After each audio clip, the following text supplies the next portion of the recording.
Video like जरूर कर लीजिए और ऐसे वीडियो लगातार फ्री में पाने के लिए चैनल को तुरंत सब्सक्राइब कर लीजिए और बेल आइकन को जरूर टैप कर लीजिए ताकि आगे भी सारे वीडियो आपको मिलते रहे। यूट्यूब में फॉलो करते हैं तो प्लीज ये वाला फ्री टेलीग्राम चैनल जरूर ज्वाइन कर लीजिएगा। सारे नोटिफिकेशन सारे अपडेट यहीं पे आते हैं, ध्यान रखिए। नमस्कार दोस्तों, आपका स्वागत है सी सेट प्रिपरेशन के इस यूट्यूब चैनल पर। यह study for civil services by Gyan sir द्वारा संचालित एक फ्री इनिशिएटिव है। इस चैनल के माध्यम से आप किसी भी स्टेट पीसीएस एग्जाम के सी सेट की कंप्लीट तैयारी कर सकते हैं। आज की इस क्लास में हम लोग यूपी पीसीएस 2020 के सी सेट हिंदी के प्रश्नों को हल करेंगे। तो चलिए स्टार्ट करते हैं अपने क्लास को। हमारे टीम के पेड कोर्सेज से जुड़ने के लिए आप दिए गए नंबर्स पे संपर्क कर सकते हैं। इसके अतिरिक्त ये ज्ञान सर का व्हाट्सएप नंबर है, आप यहाँ से भी संपर्क कर सकते हैं। अगर अभी तक आपने हमारा application study for civil services install नहीं किया है तो प्ले स्टोर पर जाइएगा, study for civil services application install कीजिएगा। चलिए बढ़ते हैं आगे अपने क्लास की ओर।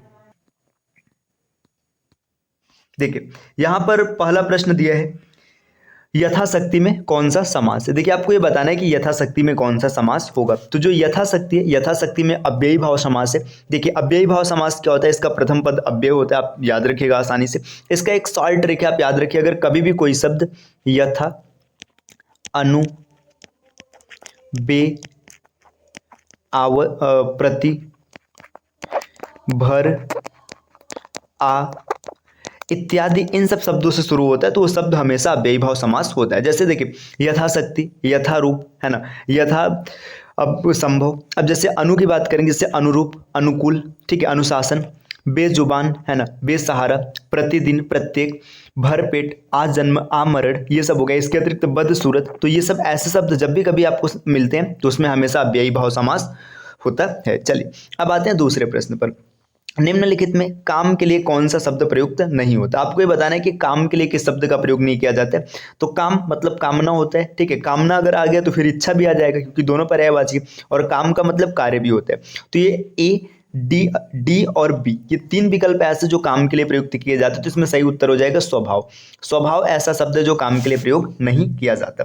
प्रश्न संख्या 3, जी जीविका का अर्थ है। देखिए अगर जी जीविका की बात करेंगे तो इसका बिल्कुल सही उत्तर होता है जीने की इच्छा।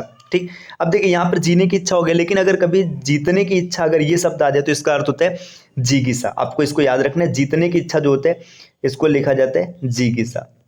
ये होता है जीतने की इच्छा। और जो युद्ध की इच्छा है इसको कहते हैं युयुत्सु। युयुत्सु इसका मतलब होता है युद्ध की इच्छा। और परोपकार की इच्छा मतलब आप दया करने की इच्छा रखते हैं। चलिए आते हैं अगले प्रश्न पर। प्रश्न संख्या 4। प्रश्न संख्या 4 यहाँ पर दे रखा है, समवाय शब्द का अर्थ है। आपको ये बताना है कि जो समवाय है इसका अर्थ क्या होता है। तो समवाय का अर्थ होता है समूह। यहाँ पर जो समान वायु लिखा है ये नहीं होगा, इसका अर्थ होता है समूह, टोली, समुदाय, इसको कहते हैं समवाय। अगले प्रश्न पर आते हैं। प्रश्न संख्या 5, पुरुषवाची सर्वनामों के विषय में दिए गए निम्नलिखित कथनों में से कौन सा कथन सही नहीं है। आपको ये बताना है जब कभी पुरुषवाची सर्वनाम लिखा जाएगा तो इसमें कौन सा विकल्प नहीं सही है। तो देखिए वह का प्रयोग पुल्लिंग स्त्रीलिंग दोनों में हो सकता है। सही बात है, हो सकता है। आपने एग्जाम्पल देखा, जैसे वह पढ़ रहा है ये पुल्लिंग हो जाएगा, वह पढ़ रही है स्त्रीलिंग हो जाएगा। तो ये विकल्प सही है। हमें उत्तम पुरुष कर्म कारक का बहुवचनीय रूप है। ठीक है, देखिए पुरुष 3 प्रकार का होता है, प्रथम पुरुष, मध्यम पुरुष और उत्तम पुरुष, है ना। तो यहाँ पर आपसे बोला जा रहा है कि जो हमें है यह उत्तम पुरुष है। ठीक है, मतलब यहाँ पर हो जाएगा ये। ठीक, देखिए अब इसके बाद और बढ़ेंगे। संबंध कारक में मैं का सही रूप मेरे को होता है। देखिए मैं अगर बात करेंगे तो मैं का जो संबंध कारक होता है ये मेरा होता है, मेरे को नहीं होता है, ये गलत हो जाएगा। तो तीसरा जो है ना ये इसका सही उत्तर बनेगा क्योंकि इसका प्रयोग सही नहीं किया गया। अब आगे देखते हैं, आगे क्या दे रखा है, यह के साथ ने का प्रयोग संभव नहीं। देखिए यह ने ऐसा सेंटेंस मतलब ऐसा वाक्य सही नहीं दिखेगा तो ये गलत हो जाए। मतलब ये भी सही है कि मतलब यह के साथ ने का प्रयोग नहीं किया जा सकता। तो 3 विकल्प सही है, तो बचा हुआ विकल्प सी इसका बिल्कुल सही उत्तर बनेगा। अगले प्रश्न पर आते हैं। प्रश्न संख्या 5, माफ कीजिएगा 6, निम्नलिखित हिंदी वर्णों में से अयोगवाह कौन सा वर्ण है। तो अयोगवाह की बात करेंगे तो आपको पता है हिंदी वर्णमाला में आप देखेंगे तो कुल 52 अक्षर होते हैं, जिसका बंटवारा कुछ इस प्रकार किया गया, 11 स्वर होते हैं। ठीक, इसके बाद बचे 2 आपके अयोगवाह होते हैं और इसके बाद जितने बचे हुए हैं वो सब आपके क्या होते हैं, व्यंजन होते हैं। अयोगवाह कौन होता है, अंग और अह। तो इसका बिल्कुल सही उत्तर होगा विकल्प बी। अगले प्रश्न पर आएंगे। प्रश्न संख्या 7 यहाँ पर दिया, निम्नलिखित वर्णों में कौन सा वर्ण मूर्धन्य नहीं है। मूर्धन्य नहीं आपको ये बताना है। तो देखिए मूर्धन्य की अगर बात करेंगे तो आपको एक छोटा सा ट्रिक याद होना चाहिए, KTM2, है ना। KTM2 इसका मतलब क्या होता है, के मतलब कंठ, टी से तालु, एम से मूर्धन्य, डी से दंत और ओ से ओष्ठ। अब इसका मतलब क्या, आपने जब स्पर्श व्यंजन पढ़ा है, स्पर्श व्यंजन 25 होता है, क वर्ग, च वर्ग, ट वर्ग, है ना। तो क वर्ग का उच्चारण स्थान होता है कंठ, इसके बाद च वर्ग का उच्चारण स्थान है तालु, इसी प्रकार ट वर्ग का उच्चारण स्थान है मूर्धन्य, और त वर्ग का उच्चारण स्थान है दंत, और प वर्ग का है ओष्ठ। तो यहाँ पे देखिए मूर्धन्य पूछा है, मतलब ट वर्ग का कौन सा नहीं है, तो देखिए ट, ठ और ड, ये तीनों ट वर्ग का है, तो इसका उच्चारण स्थान मूर्धन्य हो जाएगा।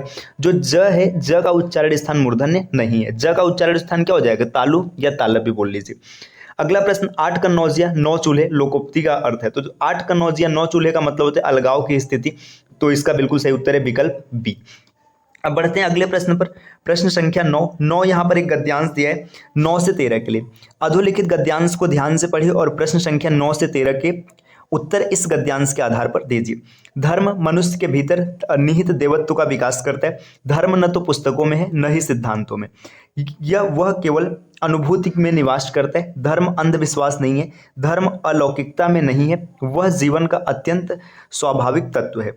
मनुष्य में पूर्णता की इच्छा है, अंततः जीवन अनंत जीवन की कामना है, ज्ञान और आनंद प्राप्त करने की चाह है। पूर्णता, ज्ञान और आनंद की ये निचले स्तर पर नहीं है, उनकी खोज जीवन के उच्च स्तर पर की जानी चाहिए। जहाँ ऊंचा स्तर आता है वहीं धर्म का आरंभ होता है। जीवन का स्तर जहाँ हीन है, इंद्रियों का आनंद वहीं अत्यंत प्रखर है। देखिए इस पूरे गद्यांश में धर्म के और जीवन के संबंध की बात की गई है। ये बताया गया कि धर्म मनुष्य में किसका विकास करता है, देवत्व का विकास करता है। ठीक, धर्म आपको पुस्तकों में नहीं मिलेगा, न तो किसी सिद्धांतों में मिलेगा। धर्म को खाली अनुभूति में देखा जा सकता है, मतलब अंतः मन में देखा जा सकता है। धर्म अंधविश्वास नहीं है, ठीक, धर्म अलौकिकता में नहीं है। देखो यह जीवन का अत्यंत स्वाभाविक तत्व है। ठीक, मनुष्य में पूर्णता की इच्छा है, मतलब हर आदमी चाहता है कि वो पूर्ण रहे, उसके जीवन मतलब अनंत जीवन की कामना है, वो चाहता है कि मतलब उसका जीवन अनंत रहे। ज्ञान और आनंद प्राप्त करने की चाह सब में है। ठीक है, पूर्णता, ज्ञान और आनंद ना ये निचले स्तर पर नहीं है। अगर आपको पूर्णता चाहिए, ज्ञान चाहिए, आनंद चाहिए, तो आपको जीवन के उच्च स्तर पर आना पड़ेगा। देखो यहाँ पे आगे बताया गया जहाँ ऊंचा स्तर पहुंचता है वहीं से जीवन चालू हो रहा है, मतलब धर्म चालू हो रहा है। ठीक है, और जीवन का स्तर जहाँ हीन है, मतलब जीवन का स्तर निचले स्तर पर है, निम्न स्तर पर है। इंद्रियों का आनंद वहाँ अत्यंत प्रखर है। इंद्रियों का आनंद मतलब शारीरिक सुख की बात की गई है। तो ये गद्यांश आपने पूरा पढ़ा, आपको इसका सार समझ में आ रहा होगा कि क्या ये कहना चाहता है। अब देखते हैं प्रश्न, धर्म मनुष्य में किसका विकास करता है, देवत्व का विकास करता है, विकल्प ए हो जाएगा।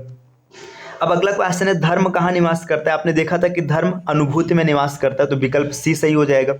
अगले प्रश्न की बात करेंगे, इंद्रियों का आनंद कहाँ प्रखर होता है। देखो इंद्रियों का आनंद आपने देखा था जहाँ जीवन का स्तर निम्न हो जाता है, मतलब जीवन का स्तर उच्च नहीं है, ये सही हो जाएगा।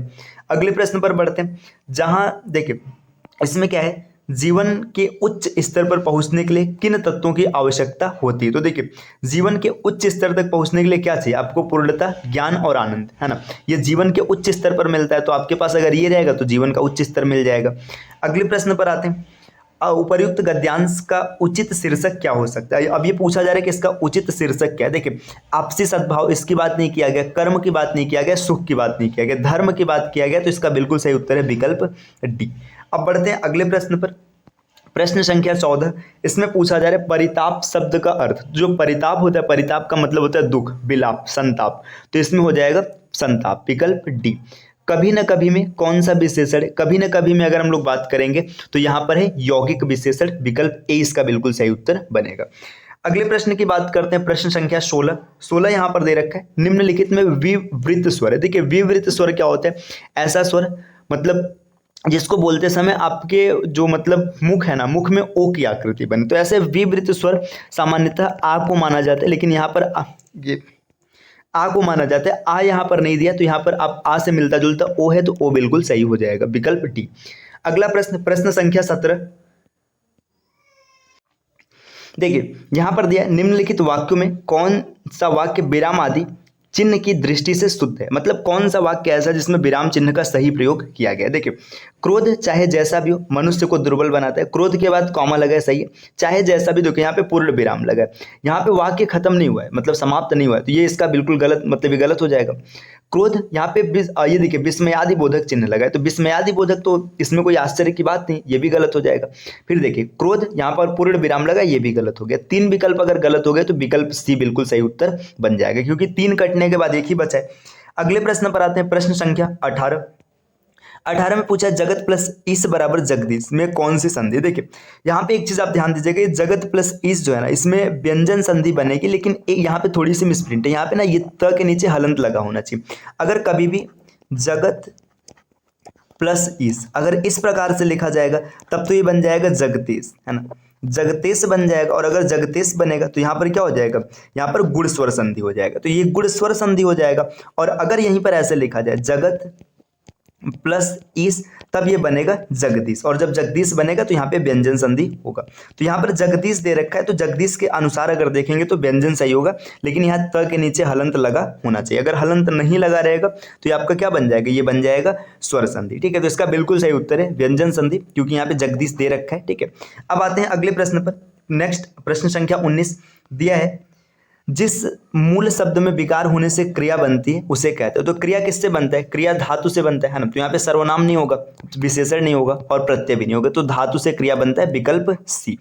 अगले प्रश्न पर मसृण शब्द का विलोम है। देखिए जो मसृण होता है, मसृण का अर्थ होता है कोमल, मुलायम, है ना। तो कोमल का उल्टा क्या हो जाएगा, रुक्ष हो जाएगा, मतलब यहाँ पे ये रूखस है, तो विकल्प सी इसका बिल्कुल सही उत्तर होगा। देखिए यह जो प्रश्न है 20 प्रश्न यूपी पीसीएस 2020 में आए हुए हिंदी के सी सेट के प्रश्न है, जिसको हम लोगों ने पूरी तरीके से हल कर लिया। ठीक है, तो इस सीरीज को हम लोग पूरा करेंगे। इसके बाद अगली वीडियो जो होगी वो इंग्लिश पर रहेगी, फिर नेक्स्ट आपको मैथ्स और रीजनिंग, और फिर बाद में इंटरपर्सनल स्किल, है ना, इन सब पर आपको वीडियो मिल जाएगी। इसको पाने के लिए सिर्फ आपको क्या करना है, चैनल को सब्सक्राइब करना है, और वीडियो पसंद आया तो अपने फ्रेंड्स के साथ शेयर कर दीजिएगा और एक लाइक कर दीजिएगा।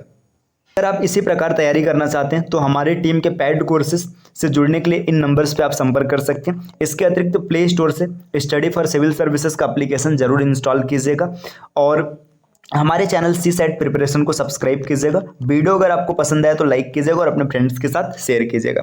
चलिए फिर मिलते हैं आपसे अगले क्लास में कुछ नए कॉन्सेप्ट के साथ। तब तक के लिए take care, bye bye and thank you.